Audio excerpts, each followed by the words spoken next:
All right. Good morning, everybody. I want to thank you for being with me this morning. We're going to talk about Psalm 136. This is it's a praise psalm, and as we stated before, it's also a psalm like I told you about Psalm 135 that was probably sung as a Song of Ascents as people made their annual pilgrimage to Jerusalem. So we're studying it mainly as a praise psalm, but just to keep that in mind, it is definitely a praise of God. This psalm, above many of the others, praises God.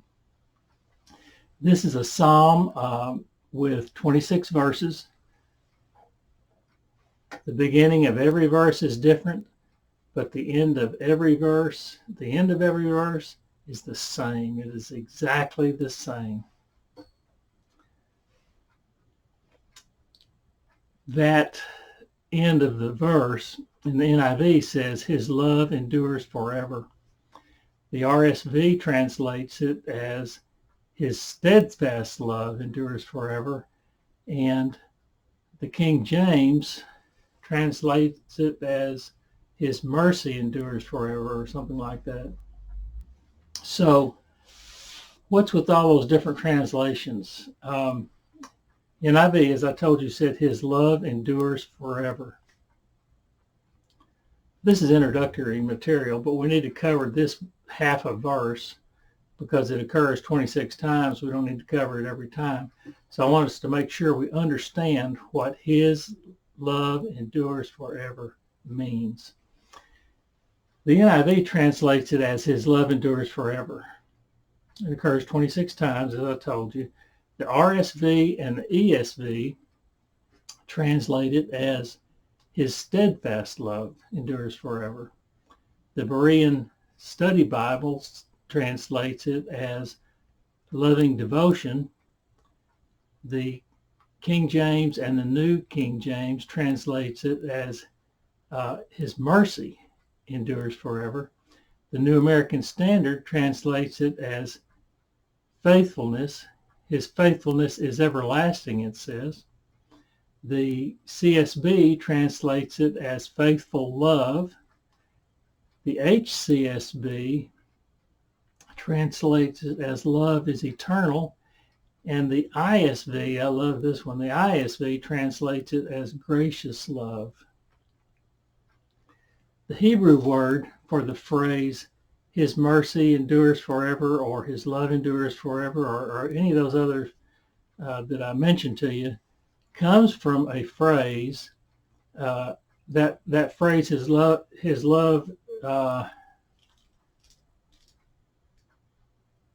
endures. His love endures comes from a phrase which is really one word. Is hasdow, Hasdow.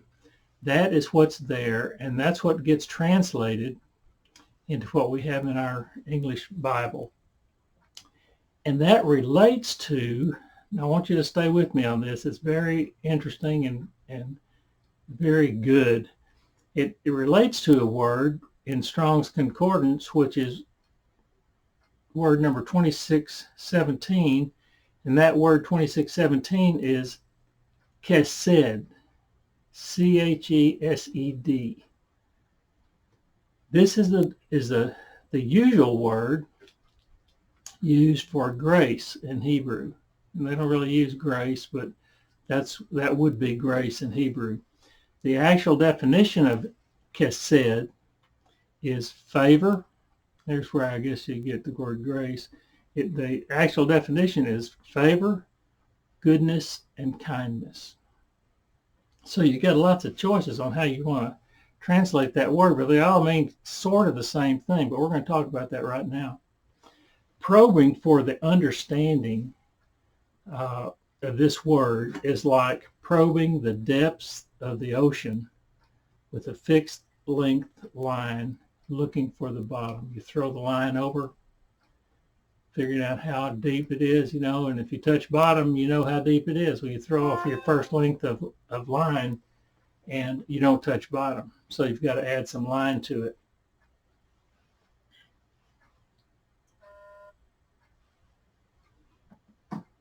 So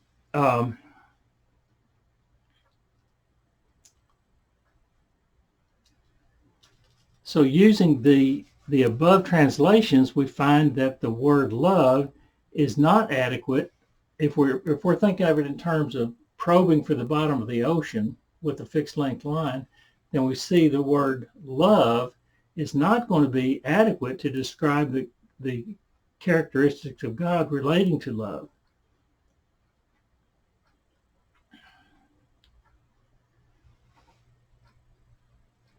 Love is a complex word, okay?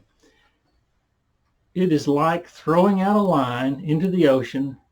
We find we cannot find the bottom, so we must add on more line and throw it again. So what we're doing, we have a definition of love that we think is pretty good, but we're talking about God.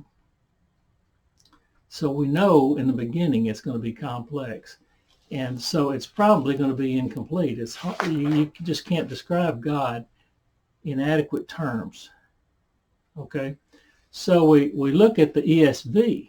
We have the NIV. It said his love endures forever. Look at the ESV. It says his steadfast love endures forever.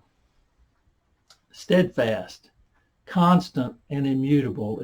It never changes. Throw out one more length of line, and we see the ocean is deeper still, meaning this steadfast love is not going to be adequate either. Steadfast is a wonderful addition in trying to more fully understand God's love, but it is still not adequate to completely describe it. Add on more length of line, throw it out again. Looking for the bottom, looking for adequate definition of the word love or chesed. Look at the New American Standard. Faithful love could mean many things, but for sure it means a love which can be counted on under all circumstances. If it's faithful, it is selfless and enduring through all of time and eternity. But now, after throwing out the line once again, we do not find the bottom of the sea once again, so we need to add on more line, meaning we have not found adequate and complete descriptions of God's love. So we try it one more time. So we go to the ISV. It says gracious love. His gracious love endures forever, is that translation. His love must encompass and include all of the foregoing translations. We have found none of them to be adequate, but there's no reason for us to think that it doesn't include all of them. Graciousness, faithfulness, steadfastness, all of those. But here we see it is gracious love coming from a gracious God. It is a love directed toward us. It is a love we do not deserve, for it is gracious. It is grace. It is grace-based, but still, we cannot adequately describe it, even in those terms. Our line is too short when probing the depths of God's love. We've gone through all of these translations, combined all these translations, and we still would come up short in adequately describing the meaning of his love. So we're going to stop right there. I could go on, but the point is, no matter how many times, how many modifiers, how many adverbs, how many adjectives I put on that word love to more fully describe it, we're never going to get to the end where we have an adequate definition.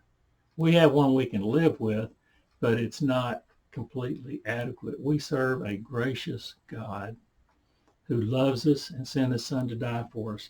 His love endures forever. It is found in each of the 26 verses of this psalm. All right. The psalm is a call to praise God for his love that lasts forever and never changes. It is a love which is beyond adequate definition and description. This love that the Lord exhibits is unaltered by circumstances. It cannot be altered. It is unaltered by what man is and what man has become. It is unaltered by what man is not and what he does not become. God's love is constant no matter what happens. God's love is manifested in many ways. His goodness, in his generosity, in his wonderful involvement in our lives. This psalm covers the ways God's love has been manifested from who he is in verses 1 through 3, from creation, talked about in verses 4 through 9, and in redemption, as it talks about in verses 10 through 25. Verse 26 is a call to give thanks. This is just an awesome psalm. And using the word awesome to describe this psalm is probably inadequate as well. All right, let's look at verses 1 through 3. Psalm 136, verses 1 through 3. Let me read these three verses. Give thanks to the Lord, for he is good. His love endures forever. Give thanks to the God of gods. His love endures forever. In verse 3, give thanks to the Lord of lords. His love endures forever. Why give thanks for something someone does for you? 3 times in 3 verses, we're told to give thanks. The very least we can offer is our thanks. We should give it freely, without pleading, without being prodded to do so.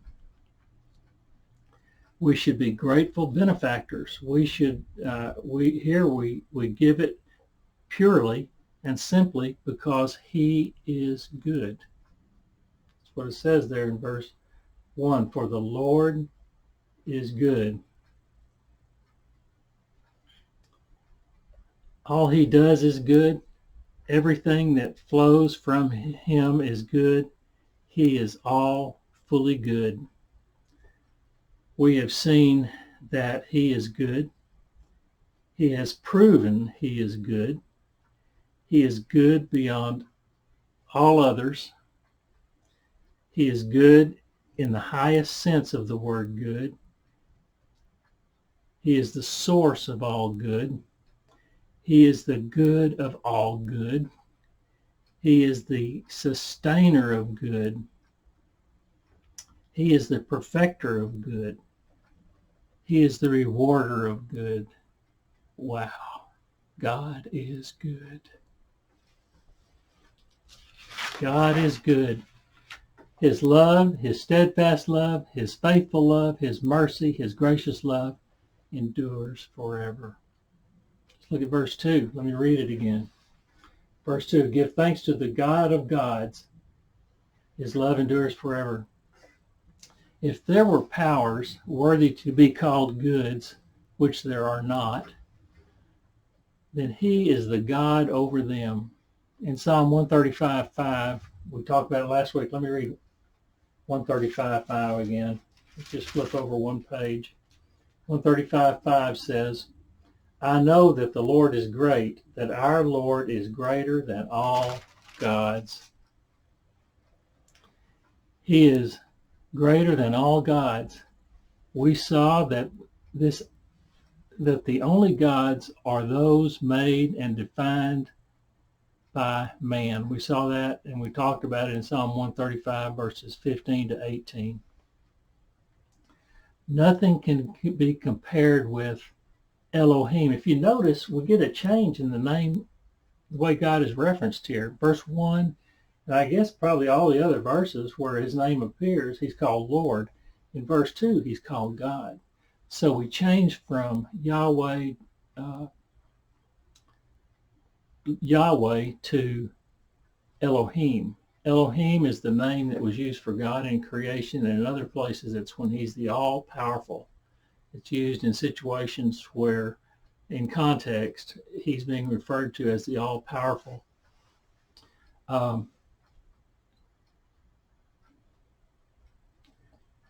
Yahweh is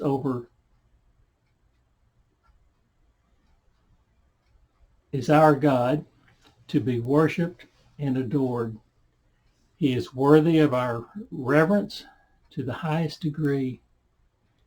These words are to be understood not as they are, but as they profess to be, meaning if there were gods, then God is over them. There are no real gods, only gods people define to be worshipped. Egypt had 400 of them, over 400.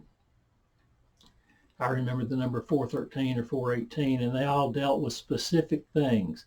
Some of them were regional in their reach. Some of them were capable of being found everywhere, but they're still artificial. They're not real gods. They're defined and designed and built and made and constructed by man. And that's what we talked about last week. Man makes his gods to have ears, eyes, and nose, but they can't hear, they can't smell, they can't speak, they can't breathe. There's no life in them. He is worthy of our reverence in the highest degree. These words are to be understood not as they are, but as they are professed to be, which is what I've just told you. His love endures forever. Imagine a God without love, steadfast love, mercy, and grace. Imagine a God that doesn't have those things.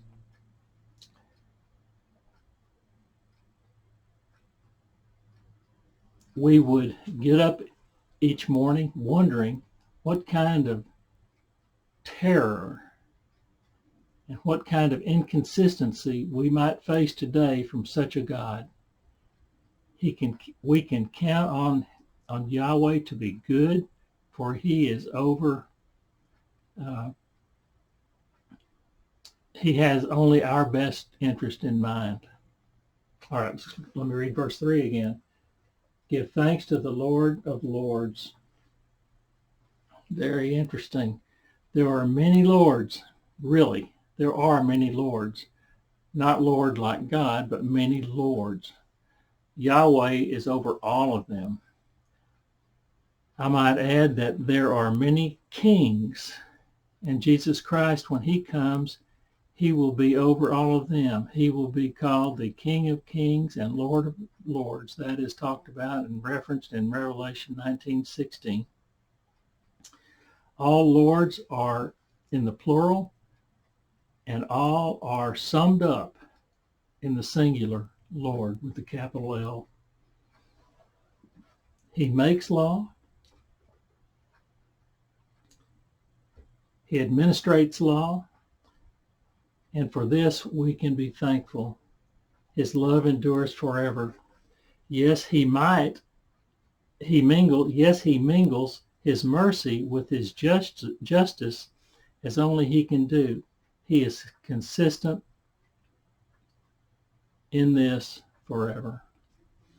All right, verses 4 through 25.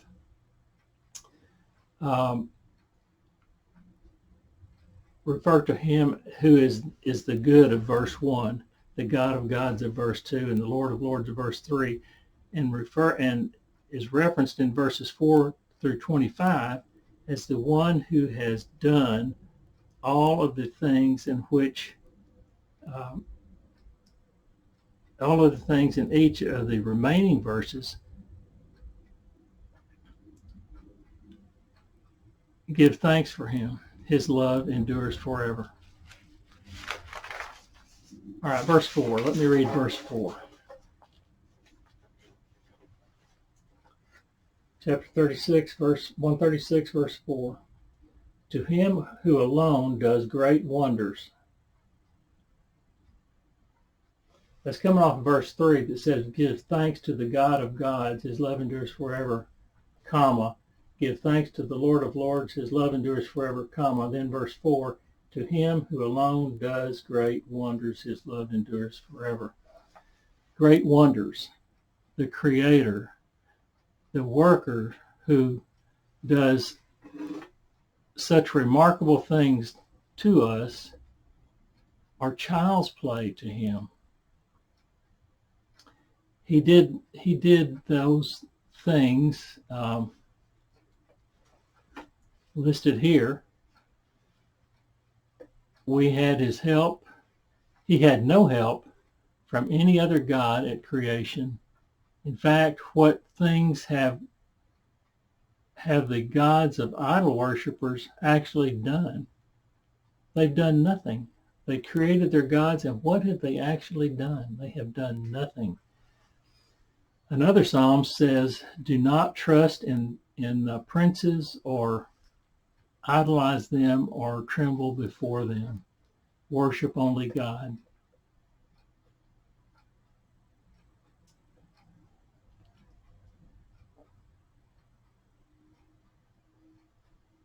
He deserves undivided honor, not to be shared with another God, and definitely not to be shared with a scientist. His love endures forever. The love of the wonder is the wonder of his mercy, and the enduring nature of that love is the central wonder of that wonder. What a bunch of circular talk there. Imagine a great circle representing, put it down on paper, a great circle representing the great wonders of God, that all the things he has done are in this circle. You can't bound it, but let's, for the sake of discussion, say that. In the very center of that circle would be his love, his mercy, his grace, all centered, all central to it. That's all central to all of his wonders, all of his great wonders.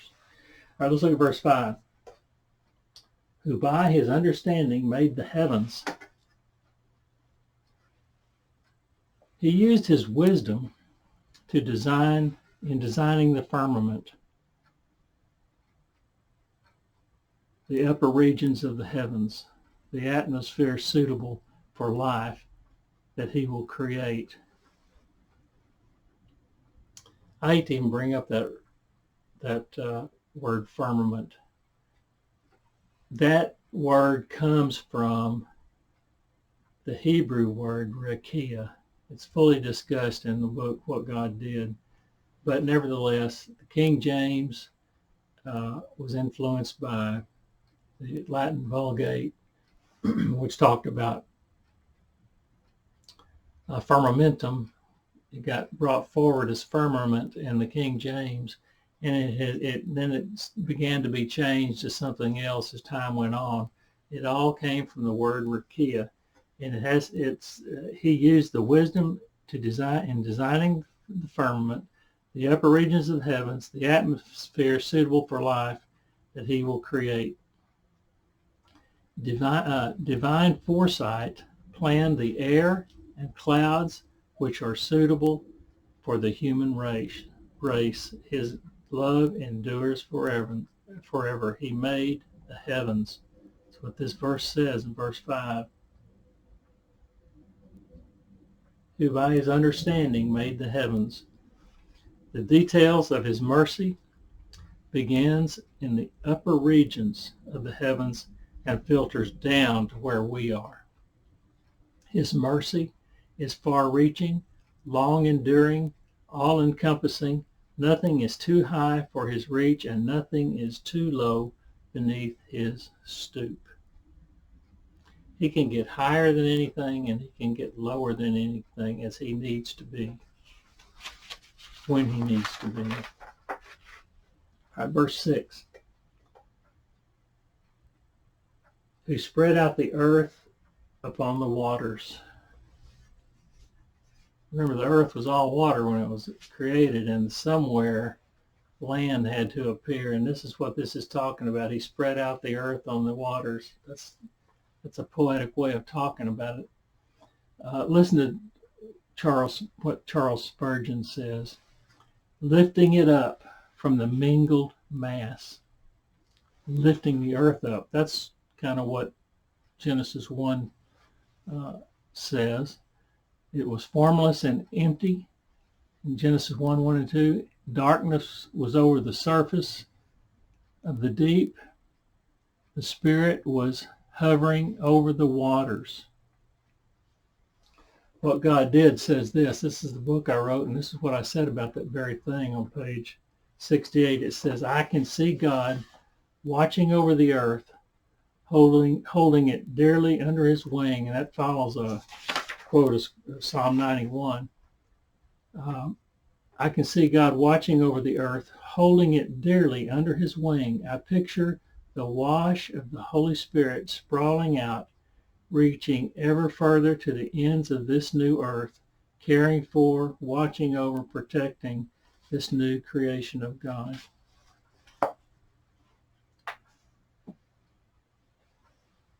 The bottomless bog of mixed land and sea, creating it to be the abode of humanity. That's what God is working at. In these verses, he's talking about creation and what's going on in creation to become the abode of humanity. That's the way Charles Spurgeon put it. I do not know about you, but for me, reading the Psalms and looking back at creation gives me new perspective on creation. It gives me a new spiritual experience and outlook. In fact, I was inspired to write a book about it because of these praise psalms. In the praise psalms, the overriding praise about God is him as creator. And that was what inspired me to write that book. A few even think God never gets the great review for his work. Only the researching scientist who thinks he can explain why things are as they are. They don't create anything. They just discover what God has created. Okay, his love endures forever. Let's look at verse 7. Who made the great lights? If you notice, we'll go through several who verses here, beginning with the words who. It started in verse 4. Verse 3 said, give thanks to the Lord of Lords, to him who alone does great wonders. Verse 5, who by his understanding made the heavens. Verse 6, who spread out the earth upon the waters. Now we get to verse 7. It says, who made the great lights. What would we do without light? Thank God for not consigning us to live in darkness, groping in darkness. He has created for us two grand luminous lights, which for us are the great lights mentioned here, the sun and the moon. They're called that in Genesis. His love endures forever. Mercy gleams in every ray of light and is most clearly seen in the order and regularity of the light we receive. We can count on it almost to the point of not thinking to voice it as a blessing.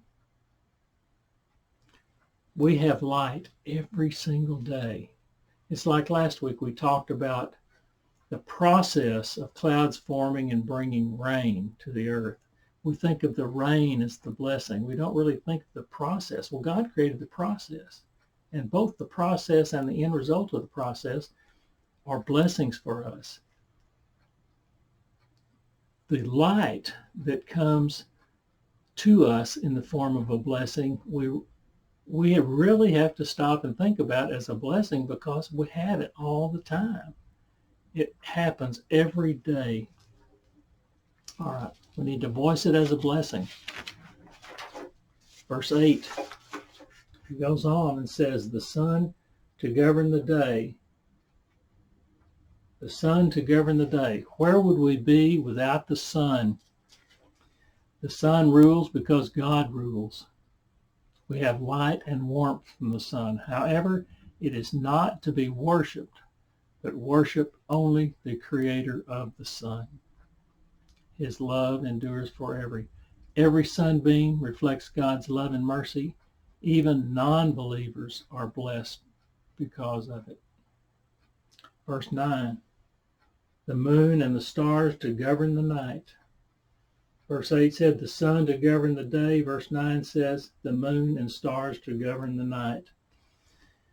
No hour is left without a ruler. The light of the moon is the benediction of the day, as Charles Spurgeon puts it. It's the benediction of the day. His love endures forever. Just as the moon reflects the light of the sun, let our lives reflect the goodness of the Lord. Verse 10. Actually, verse 10 through 15 deal with redemption of the Israelites from Egypt. Let me read verse 10. Verse 10 says this, to him who struck down, we're still working off of verse 3. It said, give thanks to the God of gods. We'll get down to verse 10. I think it's 10, right? Yeah, verse 10. It says, to him who struck down the firstborn of Egypt. We know what that is. That's the number 10 plague that God sent on them.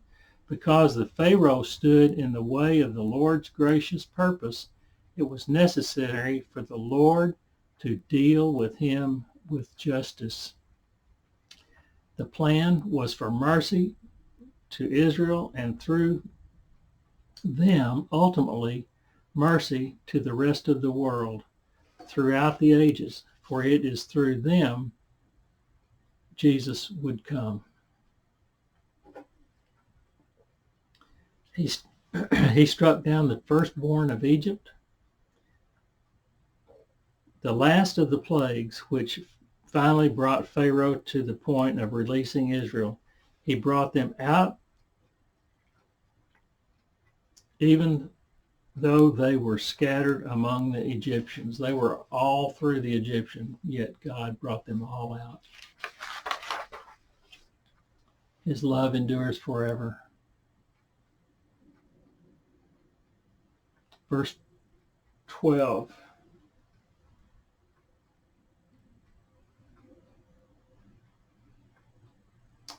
With a mighty hand and outstretched arm, he brought them out. That's what it's talking about. Verse 12. Not just what the Lord did, but how he did it should be reason enough for praise. His great power and glory are seen in the Exodus. He destroyed the Egyptian army with his right hand. He led the people from Egypt in a clandestine manner. The purpose and method of his leading are really only known to him, but he displayed his power, his form, his power, and his majesty. His love endures forever. If one plague would not set them free, then God sent 10 plagues.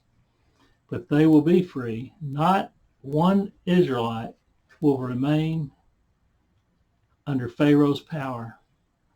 God will not use only his hand to accomplish his purpose, but he will use his whole arm. That's what verse 12 says. Verse 13. To him who divided the Red Sea asunder. Totally awesome. He created a road. He created a road of dry ground across the bottom of the Red Sea, a road of dry ground across the bottom of the Red Sea. Do you believe in miracles? It is much easier, apparently, in even the smallest miracle, to believe in even the smallest miracle than for the atheist to disavow belief that there is a God in the face of so many miracles. The Lord can do anything he pleases and anything he wills in the deliverance of his people. His love endures forever. He will do anything to keep his promise to the covenant of his forefathers. Verse 14. Verse 14 says this, and brought Israel through the midst of it. Through the midst of the Red Sea is what he's talking about. It's a kind of a continuation of verse 13. 13 says, to him who divided the Red Sea. Verse 14 says, and brought Israel through the midst of it. He gave Israel the courage to pass through it. Can you imagine? It wasn't just a simple thing to just walk down in what would normally be deep water on dry ground with the water towering over your head. He gave Israel the courage to pass through it. He parted the sea. He made them to pass the untrodden road where no man had gone before in Star Trek jargon. He made them to pass the untrodden road. He led them down and then up again, keeping the enemies back, a sort of baptism of faith in recognizing a death to the old life as they went down below the surface. They didn't go into the water, but they went down below the surface of the water and then up again to their new life of following God. It's a type of it's a picture of baptism. The people marched on dry ground through the sea. His love endures forever. Mercy cleared the road. Mercy led them down. Mercy brought them up again. God's mercy reaches even to the depths of the sea. Verse 15. But swept Pharaoh and his army into the sea, to the Red Sea. We know what that is. When the Israelites got it on the other side, Pharaoh's army found themselves in the bottom of the Red Sea on dry ground, and all of a sudden, all of Israel is out. So God released whatever was holding back that water and destroyed the army. Finally, the thunderclap. The king and his warriors were overwhelmed. Their power was broken and conquered. Upheaval vanquished completely the enemy. His love endures forever. Mercy continues to protect his children. Their foes were caught red-handed in defiance of God and suffered the fate they themselves had planned for Israel. What did they plan to do? They planned to destroy Israel. When they got there, God destroyed them. He turned the tables on them. The Egyptians went on in defiance of God's mercy and would not yield themselves to him, whose mercy endures forever. All right, verses 16 to 20 deal with the redemption of Israel from the wandering into the promised land. Let's look at verse 16. Verse 16 says this, to him who led his people through the wilderness. We're still working off of verse 3. Give thanks to the Lord of Lords, to him who led his people through the wilderness. God led them into the desert, and he was compelled to lead them out of it. He led them in, he stayed with them, and he led them out of it. They went into the desert and were led by a cloud by day and a pillar of fire by night till they came out and into the promised land. The Lord, with his infinite power and wisdom, led them, the entire nation, through the desert for 40 years, and then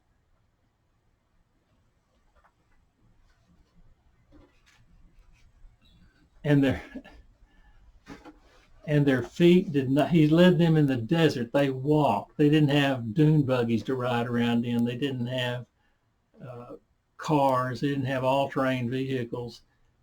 They walked. Their feet did not swell and their clothes did not wear out for 40 years. His love endures forever. He never leaves us to our own devices. Their faithfulness soon failed, but he did not. He was constant. He was with them the whole time. Verses 17 to 20. Let me read those verses. To him who struck down the great kings and killed mighty kings, to him who struck down great kings, his love endures forever, and killed mighty kings, his love endures forever. Sihon, and listen, 1 through 20. Sihon, king of the Amorites, his love endures forever, and gave their land, in 20, and Og, king of Bashan, his love endures forever. That's 16 through 20, 17 through 20. They overthrew great kings, it says. They were judged.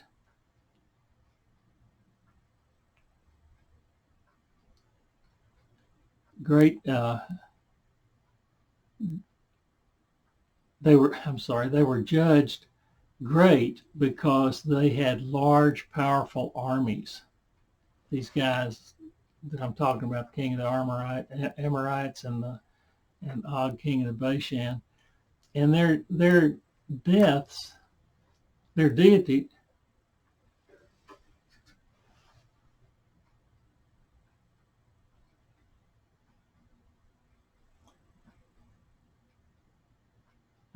They were great kings. They were famous kings. Their deities made God's fame increase all the more. Sihon, king of the Amorites, was the first king conquered as they went into the promised land. Og, king of Bashan, he was the king of the race of giants that actually caused the Israelites' faith to falter in the very beginning when they sent the spies in.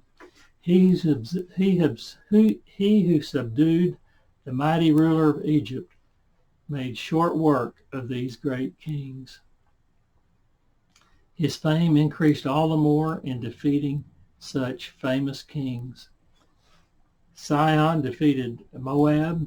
He was valiant and powerful, great and famous, willfully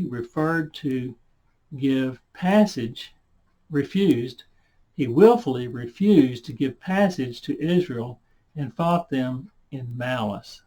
If you recall, Israel didn't want to fight him.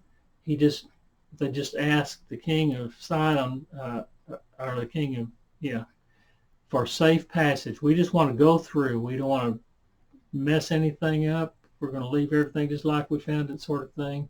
We just want safe passage. The king said, "No way, Jose." And he received the destruction he asked for. Og, the race of giants, but he and his armies routed like pygmies as he battled with God. All right, that's his love endures forever. How could these kings hope to be victorious against the God of love and mercy? God protects his people His love and mercy endures forever. All right, let's look at verse 21 and 22. Let me read 21 and 22. And gave their land as an inheritance. His love endures forever. An inheritance to his servant Israel. His love endures forever. The title to the land. We talked a little bit about this last week. The title to the land, the ownership of the land changed hands. What was the Gentiles became Israel's.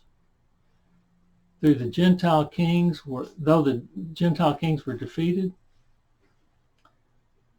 they were not defeated in war, but the grant of the land came, they were defeated in war. The grant for the land came from God, but I'm having a hard time here. The grant of the land came from God, not from the victory by Israel over these people. They did not win it in war, the land. They did not win the land in war. It was provided by God. Though God promised the land to Abraham, he did not leave it in a dead promise, never to be addressed again. He will give it over as an inheritance to be fulfilled in the end times at the second coming of Jesus Christ. They have never occupied all of the promised land. But the promise still stands. It is their land. They get it when Jesus comes back. All right, verse 22, his love endures forever. Verse 22 is a restatement of verse 21 in a slightly different way. I don't think we need to talk about it. It's more about another way of saying the inheritance of the land goes to Israel. Verse 23 says this. He remembered us in our low estate.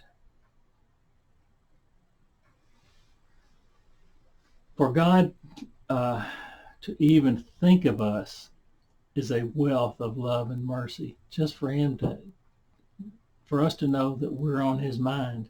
For Israel and we are low and unworthy to even be thought of, even to be remembered by the Lord, yet he remembers us.